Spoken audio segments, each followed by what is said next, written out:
Good morning, guys. So today we're going to be learning about a new topic, and this topic is figurative language. Okay, so for our warm up, it says, did you learn about figurative language in elementary school? And if so, what do you remember?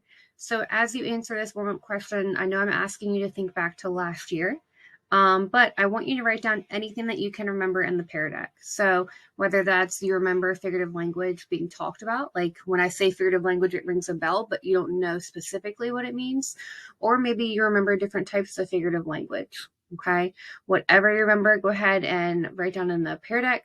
If you don't remember anything, what I want you to do then is search on Google figurative language.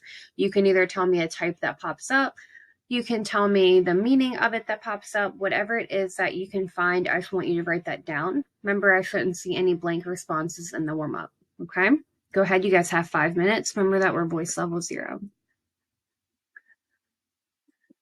So now that we've talked about the warm up, now we're going to go over our learning target for today. Our learning target for today is I can determine the meaning of figurative language used in the text. So that bolded skill is figurative language. That's what we're going to focus on today. Figurative language is going to be new. It's the first time we're learning about it this year. So we're going to take things slow. We're going to go type by type so we can really gain a deep understanding of the types of figurative language. Once we understand all types of figurative language, then we're going to take it that next step, and we're going to be able to determine not only the type that's used in the text, but the meaning of how it is used in the text. The first type that we're going to learn about today is personification. Personification is when you give human characteristics, behaviors, or emotions to something that is not human. So, for example, the sun smiled down on us. So, who can tell me what the human characteristic is? Good, it is smiled. We can smile. Okay, that's a human characteristic. What in the sentence is not human? Good, the sun. So we know that the sun cannot smile. Therefore, that is an example of personification. Okay, what we're going to be doing is watching a few instructional videos that's going to introduce personification to us, and it's going to allow us to gain a better understanding of personification. We'll look at some different examples to help us to better understand. Okay. Now that we've watched some videos on personification, now we're going to look at hyperboles and similes. Okay, hyperbole is an extreme exaggeration to make a point. So, for example, I'll be back in a second. You guys say this to me all the time. Miss Adams, can I please go to the bathroom? I'll be just a second. Okay, literally, are you guys going to be a second? No. But that's what we say. It's an extreme exaggeration. Okay. Simile. Simile is a comparison of two unlike things that use the words like or as. Okay. So for example, he is as fast as a cheetah on the soccer field. We are comparing him, the boy, to a cheetah as him being fast. Okay. For both of those, again, we're going to watch a few videos to help us gain a better understanding of hyperbole and similes. The next one we have is onomatopoeia. Onomatopoeia are sound words used for literary effect. So, for example, pop, the popcorn exploded in the microwave, or boom, right? Those are sound words. And when we use sound words, we know that those are onomatopoeias, okay? I will say that these seem to be the easiest when we're looking for figurative language in the text because you're going to see them. They're going to stand out typically.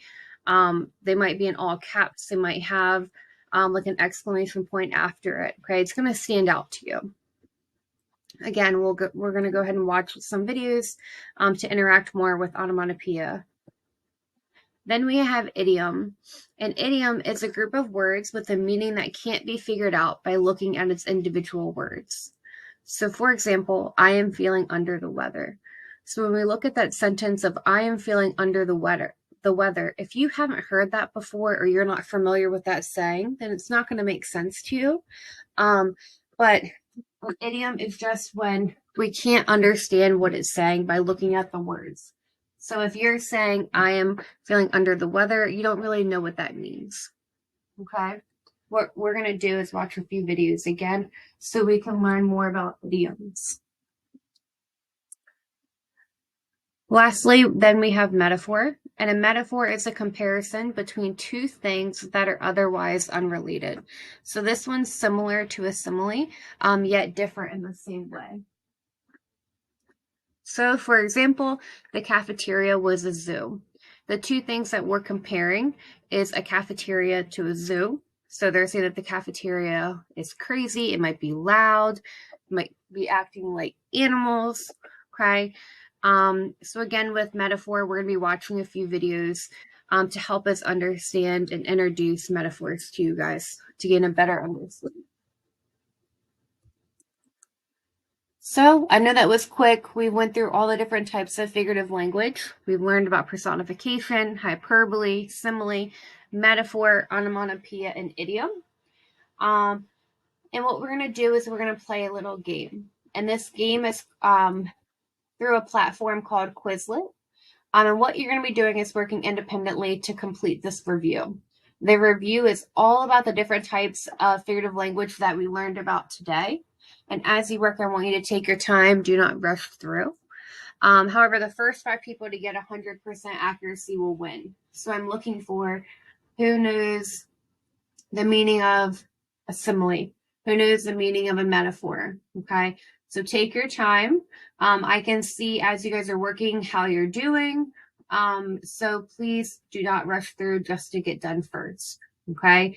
You guys will have 10 minutes to complete this activity at a voice level 0, which means it should be silent, okay? After the Quizlet game, now that we've had our winners, what we're going to do to end off class is our exit ticket. So really quickly in the Pear Deck, I want you to rate your understanding of personification. Personification was the first type of figurative language that we talked about today. And you're going to rate it from a 0 to 5. So 0, I don't understand at all. 5, you feel comfortable and confident with personification, or are you more in the middle